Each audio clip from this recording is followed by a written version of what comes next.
আসসালামু আলাইকুম বন্ধুরা। চলে আসলাম নাগরপুর টাঙ্গাইল। এটা ঘুনিপাড়া, আপনার বেশ প্রত্যন্ত একটি গ্রাম। আসলে আমার ভাইরা, আসাদ ভাই, ওনার মা মারা গিয়েছে। তো যার কারণে আমরা সপরিবারে মানিকগঞ্জ থেকে চলে আসলাম, বাচ্চাদের নিয়ে আসলাম, ওরা খেলতেছে।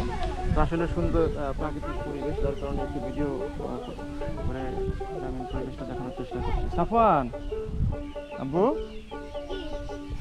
আসো, এই যে ছায়া আসো বাবা, ছায়া আসো। সাইফান। এখানে একটু বাতাস লাগতেছে, তাই না?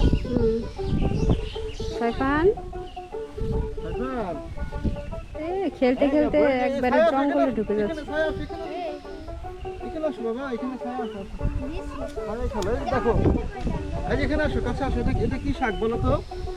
দাদা ভাই, শাকটা দেখো তো। বন্ধুরা বলুন তো, এটা কি শাক? তুমি নাম জানো? হ্যাঁ, এটা হলো সেঞ্চি শাক।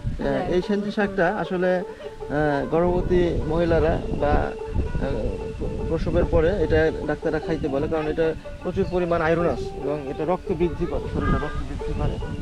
দেখেন গ্রামীণ রাস্তা, মানে বাড়ির পাশে কত সুন্দর এই যে মিষ্টি কুমড়া, মিষ্টি মিষ্টি কুমড়ার গাছ, এই যে কত সুন্দর পাট ক্ষেত, এই যে আপনার কত সুন্দর, এই যে আমি কি বলবো, যে এই যে একটা ছোট পুকুরের মতো পুকুরের আছে এখানে।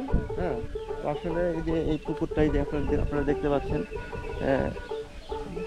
এই যে পুকুরটা দেখতে পাচ্ছেন, এদিকে একবারে সুন্দর এই গ্রামীণ যে প্রকৃতি পরিবেশ, সত্যি খুব সুন্দর।